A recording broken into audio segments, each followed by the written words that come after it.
அன்பார்ந்த சகோதர சகோதரிகளே, அன்பார்ந்த தொலைக்காட்சி விசுவாசிகளே, இன்றைய தொடர்பாடல் வாசகங்கள் எல்லாம் நன்றாக கவனித்திருந்தீர்கள் என்றால் மறையுறையே தேவையில்லை. அதுக்கு ஈடு இணை எதுவும் கிடையாது.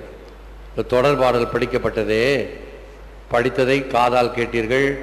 தொலைக்காட்சி பெட்டியில் இந்த 4 வரிகளாக வந்ததை கூர்ந்து கவனித்தீர்கள் என்றால் என்ன அருமை, என்ன அருமை! தாமஸ் அக்வினாஸுடைய வார்த்தைகள் உலகம் இருக்கிற வரைக்கும் சவால் விட்டு கொண்டிருக்கும். அப்படி நற்கருணையை பற்றி அவர் எழுதிய வார்த்தைகள். அவையில் ஒரு சிலவற்றை மட்டும்தான் நான் ஆங்காங்கு எழுதி வைத்திருக்கிறேன். பாஸ்கா பரியிலும் செம்மறி பலியிலும் இந்த முன்கூறி காண்பீர். வானோர் உணவிதே வழிநடப்போருக்கும் உணவாயிற்றே. வானவர்க்கு உணவான இந்த உணவை, மனிதருக்கு உணவான இந்த உணவை நாய்களுக்கு எரிதல் நலமாகாதே. என்ன அற்புதம்! லத்தீன்ல அற்புதம், அதை தமிழ்லையும் நல்ல வடிவாக்கம் செய்திருக்கிறார்கள். பாராட்டுக்கள். ஆகவே இதை வெறுமனே படிச்சிருந்தா எத்தனை பேருக்கு மண்டையில் போயிருக்கும்? சும்மா அதை சில இடத்துல படிக்கவும் மாட்டாங்க. பெருசாக இருக்குது, வேண்டாம், விட்டுடு. Conveniently forgotten, conveniently omitted. இல்லை, என்ன அற்புதம்! அவைகள் எல்லாம் திருச்சபையினுடைய சொத்து. நேற்று என்ன ஒருத்தர் பார்க்க வந்தார், என்னுடைய பழைய ஃப்ரெண்டு எல்சி மரியா அப்படின்னு அவருக்கு பேர். அவர் ஏறக்குறைய ஒரு 30 CDயில் இந்த சும்மா தியாலஜிக்கா என்ற இந்த தாமஸ் அக்வினாஸுடைய அவருடைய தியாலஜி ஆங்கிலத்தில் இன்டர்நெட்லேருந்து டவுன்லோட் பண்ணி சிடியில் காப்பி பண்ணி இந்தாங்க படித்து மக்களுக்கு கொடுங்க. என்ன அற்புதமான ட்ரெஷர் ஆஃப் த சர்ச்! இதெல்லாம் ஃபாதருங்க நீங்கள் சொல்ல மாட்டீங்களா? நாங்கள் பார்த்து வியந்து போகிறோம். ஐயோ, இவ்வளவு அருமையாக ஆழமாக இருக்குதே, இதெல்லாம் நாங்கள் மறையுறையில் கேட்பதில்லையே. நமக்கு 5 நிமிஷத்துக்கு மேலே போனாவே தலை சுத்தம், வாட்சை பார்ப்போம். ஃபுல்டன் ஷீனே சொல்லுவார். இப்போல்லாம் அந்த காலத்திலேயே ஃபுல்டன் ஷீன் என்ன சொல்வார், 5 நிமிஷத்துக்கு மேலே போச்சுன்னா வாட்சை பார்க்கறது மட்டும் இல்லையா, வாட்ச் ஓடுதான்னு காதில் வச்சு கேட்பாங்களாம், நின்றுக்கின்னு போச்சான்னு. இப்படி ஒரு 5 நிமிஷத்துக்கு மேலாவே நமக்கு போர் அடிக்கும். சும்மா தியாலஜிக்கு எங்கே போகிறது? இவைகள் எல்லாம் திருச்சபையினுடைய ஆழ்ந்த கருத்துக்கள், அருமையான சொத்து. மறுபடியும் கேட்போம், படிப்போம், நேரத்தை கொடுப்போம், சிந்திப்போம், தியானிப்போம். இப்போ ஒரு கேள்வி துவக்கத்திலேயே சொன்னேன், எப்படி தயாராக இருக்கிறீங்க அப்படின்னு பார்ப்போம். சபை ஜெபம்னு சொல்லி உன்னதங்களில் கீதம் பாடினோன்னு ஜெபிப்போமாகன்னு சொல்லி, இறைவா இந்த வியப்புக்குரிய திருவருட்சாதனத்தில் உம்முடைய திருப்பாடல் நினைவை எங்களுக்கு விட்டு சென்றீர். உமது திருவுடல் திருரத்தம் இவற்றின் மறைபொருளை வணங்கும் நாங்கள் மீட்பின் பலனை இடைவிடாமல் அனுபவிக்க அருள் புரியும். இந்த ஜெபத்தை எங்க கேட்டிருக்கிறோம்? ERC அப்படின்னு கேள்வி வரும் பரீட்சையில். Explain the reference and the context அப்படின்னு கேட்டால் எத்தனை பேர் 100 மார்க் வாங்குவோம், எத்தனை பேர் 0 வாங்குவோம்? உங்களுக்குள்ளார நீங்களே மார்க் போட்டுக்கோங்க. இந்த இடத்துல தான் இது வரும் அப்படின்னு தெரிஞ்சிருந்துன்னா வெரி குட். தெரியலனா 0. இன்னும் 1ஆம் கிளாஸ்லேருந்து துவக்குங்க, மறுபடியும் ஆரம்பத்திலேருந்து. ஆனால் அடிக்கடி கேட்கக்கூடியது, தினம் தினம் கேட்கக்கூடியது எப்ப தெரியுமா? அந்த நற்கருணை பேழை முன்னால் வைத்து மாண்புயர் கீதம் பாடி, அதுவும் தாமஸ் அக்வினாஸ் தான். மாண்புயர் அந்த பாட்டை பாடி முடிச்ச உடனே ஃபாதர் சொல்ற ஜெபம், இறைவா இந்த வியப்புக்குரிய திருவருட்சாதனத்தில் தினமும் கேட்கிறோம். இத ஒரு தடவை நம்ம கோவிலுக்கு வந்த ஒரு ஃபாதருக்கு இந்த பாட்டு மனப்பாடமா தெரியல. நல்ல வேலை நேற்று எல்லாம் தயாராக தான் வச்சிருந்தோம் பேராயிருக்கு. இருந்தாலும் இங்கே பீடத்திலே ஒன்று வச்சிருக்கிறேன், எப்பொழுதும் தயாரா.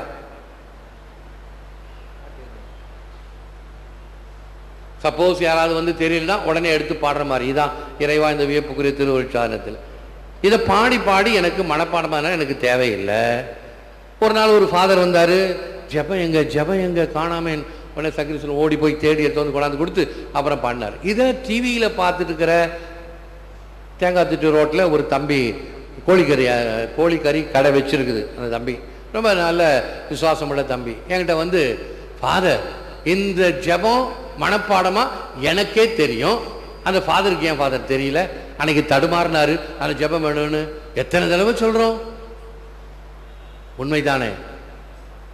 இப்ப அதை வச்சு இன்னைக்கு மற்ற மறையுறையெல்லாம் ஓரம் கட்டிட்டேன். நான் இந்த ஸ்லைட்ஸில் இதுதான் இருந்தது. தாமஸ் அக்யூனா நான் சொல்லி இப்போ நான் தொடர்பாடுகளில் போடு காட்டினோம் இல்லையா, அதை விளக்குவதற்காகத்தான் மறையுரை. அது ஏற்கனவே நிறைய தடவை சொல்லியிருக்கிறேன். இப்போ 3 அனுபவங்களை உங்களோடு பகிர்ந்து கொள்கிறேன். ஒன்றா கோழிக்கரை கடைக்கார தம்பி, இன்னொன்று என்னுடைய நெல்லித்தோப்பில் நான் இருக்கும்போது 100 ஃபீட் ரோட்டில் டீ கடை வச்சிருந்த ஒரு குடும்பம், இன்னொன்று நெய்வேலியில் எனக்கு முடிவெற்ற திமத்தி. இந்த 3 பேரை பற்றியும் சொல்ல போகிறேன். எப்படின்னா, முதல்ல திமத்திக்கிட்டேருந்து ஆரம்பிக்கிறேன். அந்த திமத்தி ஒரு ஞானஸ்தானம் வாங்கின ஒரு இந்து மனிதர்.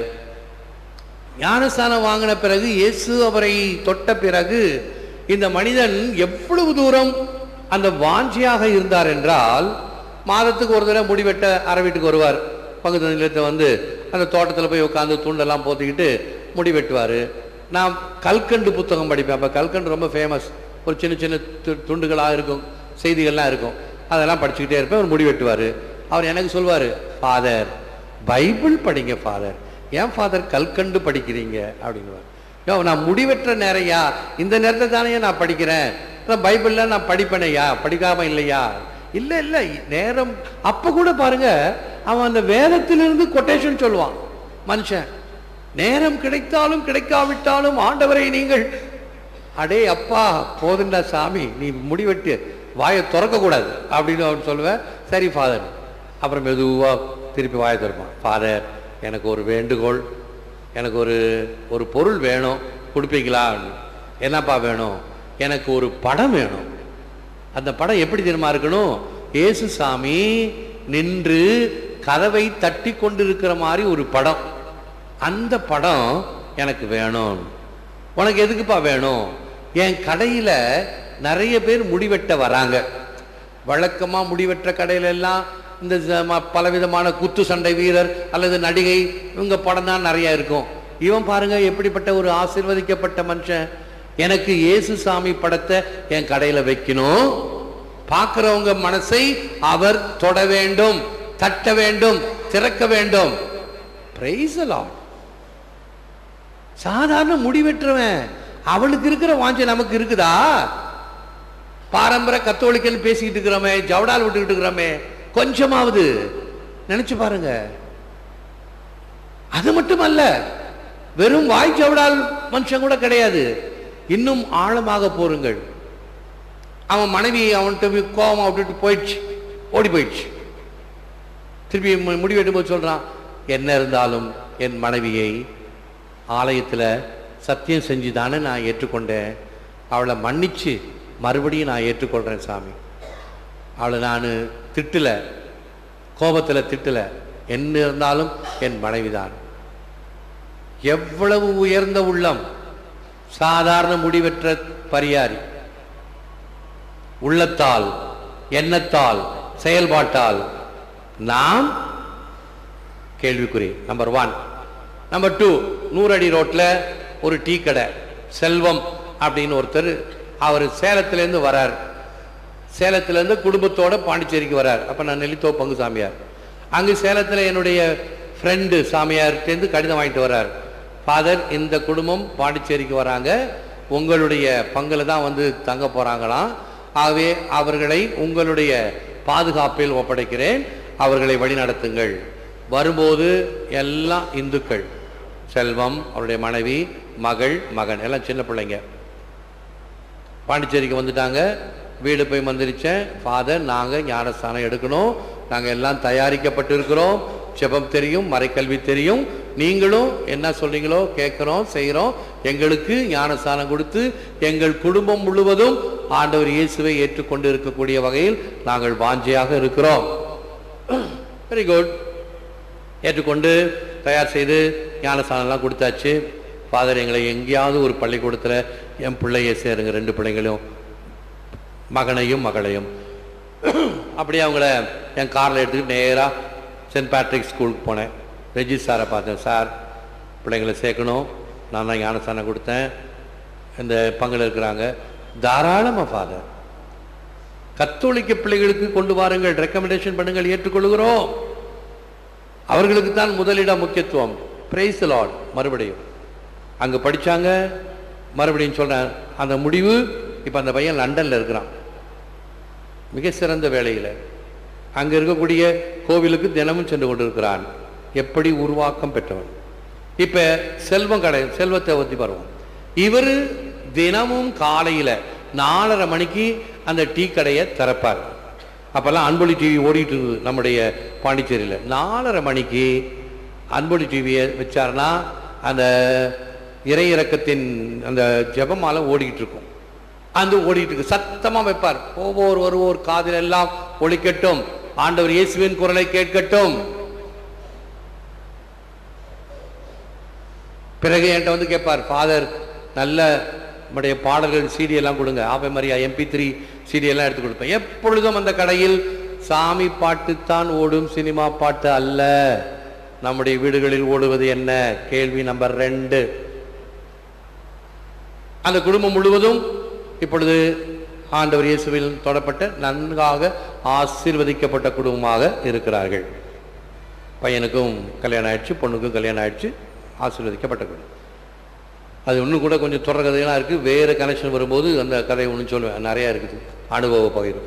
3வது அனுபவம், தேங்காய் திட்டுக்கு போகிற வழியில் கோழிக்கறி கடை வச்சிருக்கிற நம்ம தம்பி ஒருத்தர், அவரும் பிள்ளைகளுக்காக இங்கே அனுசாரம் கொடுக்குறதுலாம் இங்கே வருவார்.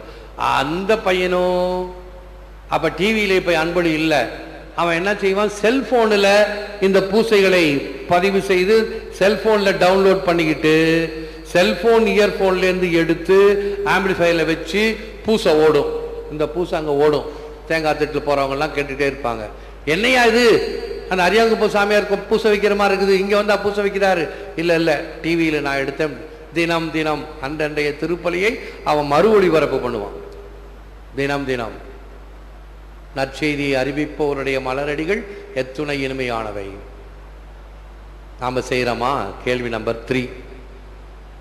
இப்படி நான் பெற்ற விசுவாசம், நான் தேர்ந்தெடுக்கப்பட்ட இனம், அரச குருத்துவ திருக்குல கூட்டம், இதோ நமக்காக நம் ஆண்டவர் இயேசு கிறிஸ்துவின் திருவுடல் திரு ரத்தம் சிந்தப்பட்டது, கொடுக்கப்பட்டது, விலையாக, மீட்பின் பிணையாக, the ransom for our redemption கொடுக்கப்பட்டதை இன்னைக்கு நம்ம வாங்க போறோம். அப்பரசத்துல எல்லாருக்கும் திருவிருந்து கொடுக்க போறோம். பெற்ற பெருவாழ்வை பிறருடன் பகிர்ந்து கொள்ள நாம் என்ன செய்கிறோம்? என்னாலான முயற்சி நம்முடைய குடும்பத்தில் நம்முடைய பிள்ளைகளை, போன ஞாயிற்றுக்கிழமை புது நன்மை கொடுத்தேன், நேற்று சனிக்கிழமை புது நன்மை பிள்ளைகள்லாம் ஒயிட் ட்ரெஸ்ஸில் வாங்க, கேர்ள்ஸ் எல்லாம் இந்த பக்கம் உட்காருங்க, பாய்ஸ் எல்லாம் இந்த பக்கம் உட்காருங்க அப்படின்னு சொன்னேன். ஒரே ஒரு பையன் தான் வந்தான், சாலமோன் ஒரு பையன். 3 பிள்ளைங்க தான் கேர்ள்ஸ் வந்தாங்க. மீதி பேரெல்லாம் எங்கே போச்சு? எல்லாம் ரொம்ப பிஸி, டாட்டா அப்படி போயிட்டாங்க எல்லாரும். பெற்றோர்கள் என்ன பண்ணாங்க? புது நன்மை வாங்கி 1 வாரம் தானே ஆச்சு. இன்னைக்கு பிஷப் வராரு, பிள்ளைங்களுக்கெல்லாம் உறுதி பூசல் கொடுக்குறாரு. உன்னோட படித்த பிள்ளைங்கெல்லாம் உறுதி பூசல் வாங்குறாங்க. பூசைக்கு அனுப்பி வச்சாங்களா பெற்றோர்? அவங்களும் சேர்ந்துக்கிட்டு ஆட்டம் பாட்டம் கொண்டாட்டம்னு பார்த்தாங்களோ, டிவியில் பார்த்தாங்களோ, என்னவோ தெரியாது. எங்க போச்சு இந்த விசுவாசம்? ஒரு வாரத்திலயா குறைஞ்சு போயிடும்? பிள்ளைங்க 1 வாரம் குறைஞ்சபட்சம் 1 மாசம் ஓடி வருவாங்க. அது இயல்பா இருக்கு. 1 மாசம் அப்புறம் கசலிச்சு போயிடும். இந்த பூசோதிக்கெல்லாம் வருவான், நான் போடுறேன் ஃபாதர், நான் போடுறேன் ஃபாதர் அப்படின்வான். அந்த ஆசை அவருக்கு. தூபத்தை கையில் எடுக்கணும், அது பெரிய ராஜா மாதிரி 2 மணியும் கையில் எடுக்கணும், அவ்வளவுதான். தூபத்தையும் 4 மணியும் எடுத்துக்கிட்டு அங்க வந்துட்டானுங்க மந்திரிக்கிறதுக்கு. தீர்த்த சொம்ப காணா. அதெல்லாம் அவனுக்கு கவலை இல்லை. அதெல்லாம் உபதேசம் மற்றவங்க யாராவது பார்த்துக்கணும். எனக்கு வேண்டிய தூபத்தை கையில பிடிச்சேன், நான் தான் ராஜா. தீர்த்த சொம்ப கொண்டாடல, நீ வந்து இந்த காணிக்க பொருள்லாம் வாங்கி கொண்டாந்து மேலே வச்சுட்ட. அது வார்த்தையானவரை படிக்கக்கூடிய பீடம், கீழே தான் வைக்கணும். பார்க்கவே இல்லை பத்தியா, நீ இப்பதான் வந்து சேர்ந்த, அதனால நீ ஒரு 10 நாள் கழிச்சு திருப்பி நீ வரமாட்ட, இனிமேல் கல்யாணத்துக்கு தான் வருவேன். உனக்கு உறுதி பூசல் இருக்கு, இன்னொரு வருஷம் வருவேன் திருப்பி. ஆகவே அன்பான பெற்றோர்களை, பிள்ளைகளுக்கு இந்த ஞானத்தை கொடுங்கள், இந்த பக்தியை கொடுங்கள். இந்த பயிற்சி, இதுதான் ஃபெய்த் ஃபார்மேஷன். இவைகள் தான் அவர்களை இந்த விசுவாசத்தில் உறுதியுடன் வளர்க்கக்கூடியது. இது எனக்கு 4வது பேட்ச் இந்த புது நன்மை உறுதி பூசல். ஆகவே முதல் பேட்ச், 2வது பேட்ச், 3வது பேட்ச், 4வது பேட்ச்னு பார்க்கும் பொழுது அந்த வளர்ச்சியை, முதிர்ச்சியை எங்களால் பார்க்க முடிந்தது. அருமையாக கட்டுப்பாடுடன் நடந்தார்கள். கடைசியில் ஒரே ஒரு பையன் தான் மாங்காய் அடித்தான். மீதி சமயத்துலலாம் மாங்காய் மரத்தில் மாங்காவே இருக்காது, எல்லா மாங்காவும் காலி ஆகிடும். எப்போ தான் காலி ஆகும்னு தெரியாது. மாங்காய் அடிச்சுட்டு அவனுக்கு எவ்வளோ பயம்னா அடுத்த நாள் கிளாஸ்க்கே வரல. பசங்க போட்டு விட்டுருவானுங்க, ஃபாதர்கிட்ட போனால் செம அடி கிடைக்கும், அதனால் அடுத்த நாள் கிளாஸ்க்கே வரல. இப்படி எந்த குறும்பும் இந்த வயத்தில் பிள்ளைங்கள்ட்ட இல்லை. இன்னொன்று அடிக்கடி சொல்வேன் பங்குகளில், இந்த 10 வயசு பிள்ளைங்களோட தான் இந்த புது நன்மை உறுதி பூசல் முடியணும். 10-12க்குள்ளார கொஞ்சம் வளர்ந்த பிள்ளைகளாக இருந்தால் அவர்களுக்கு நினைப்பெல்லாம் வேற மாதிரி போயிடும். ஒரு அழகான பொண்ணு இருந்தா அது பின்னாடி சுற்றுவான். எவ்வளவு தூரம் தெரியுமா? முதல் வருஷம் ஒரு அழகான பொண்ணை பார்த்துக்கிட்டான். அவங்க அப்பா அம்மா பேர் என்னன்னு கேட்டுக்கிட்டான். இவர் தனியா தான் ஃப்ரெண்ட்ஸோட ஓலை படிக்கிறார். இன்னார் இன்னார் வைக்கும் இந்த பெண்ணுக்கும் அவருடைய பேரை சொல்ல இவருக்கும் திருமணமாக முதல் ஓலை எப்ப? புதன்மை உறுதி பூசல் படிக்கும்போது. பார்த்தீங்களா, இந்த முளையிலேயே அந்த பிஞ்சிலே பழுகுதுன்னு சொன்னாங்க. அப்படியெல்லாம் இருந்த காலம் உண்டு. ஆகவே அந்த வயசு அதுக்கு அல்ல.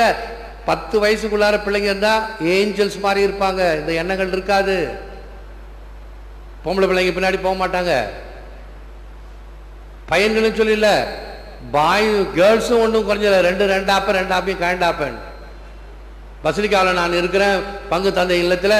ஒரு செவத்த பையன், நல்ல அழகான பையன், வேகமாக ஓடியாந்து மேல் மூச்சு கீழ் மூச்சு வாங்க ரூம்ல வரான்.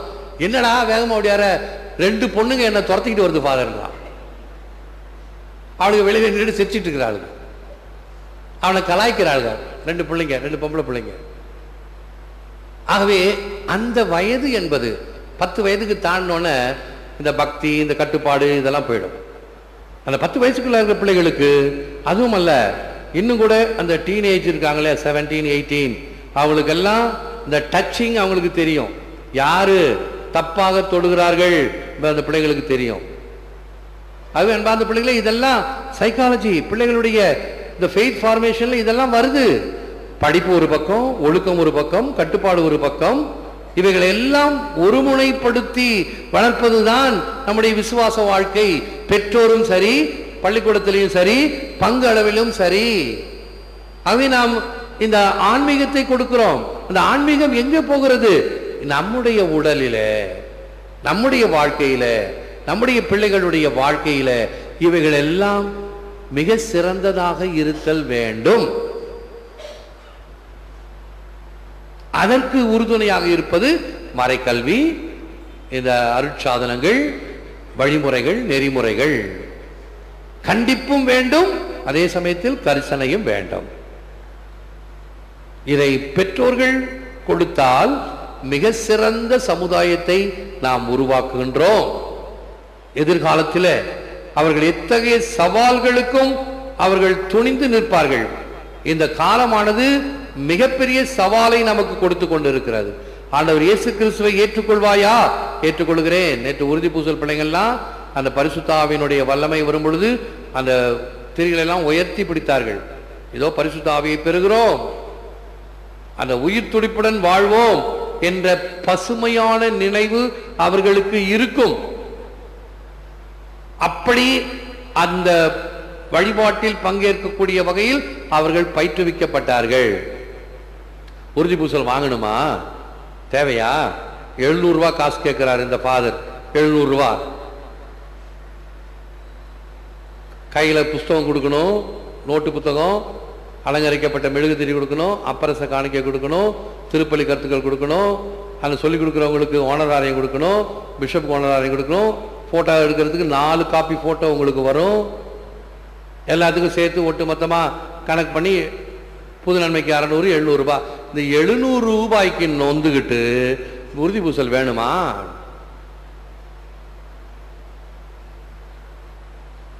விசுவாச குறைவு, விசுவாச சிதறல், விசுவாசத்திற்காக நீ எங்க நீ உயிரை கொடுக்க போற?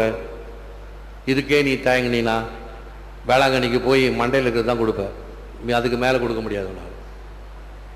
அதுதான் நமக்கு இப்போ பெரியதாக போச்சு. வேளாங்கண்ணிக்கு போகிறோம், அதை காணிக்கா கொடுத்துறோம், தீர்ந்து போச்சு. அது ஃப்ரீயா, ஆண்டவர் ஃப்ரீயாக கொடுத்தார், ஆகவே ஃப்ரீயாக நானும் கொடுக்குறேன். வலிக்கும் அளவுக்கு கொடுக்க வேண்டும். அதுதான் உண்மையான காணிக்கை, ஆண்டவருக்கு ஏற்ற காணிக்கை. அங்கே போஸ்டர் பார்த்தீங்கன்னா இப்போ ஜெயமூர்த்திக்கு போட்டுக்கிறாங்க, இந்த கடைசியிலேருந்து அந்த கடைசி வரைக்கும். ஒரு புது நன்மைக்கு பிள்ளைக்கு அதே போல் போஸ்டர் போட்டுருந்தாங்க, இங்கேருந்து அந்த கடைசி வரைக்கும். அந்த 2 பிள்ளைங்க தான் கடைசியாக கட்டினது காசு, மீதி பிள்ளைங்களாம் முன்னாடி கட்டினாங்க. அதுக்கெல்லாம் எவ்வளோ செலவாயிருக்கும். அந்த செலவெல்லாம் பண்ணுறதுக்கு தயார், மண்டபத்துக்கு தயார், வாழை மரத்துக்கு தயார், பிரியாணிக்கு தயார்.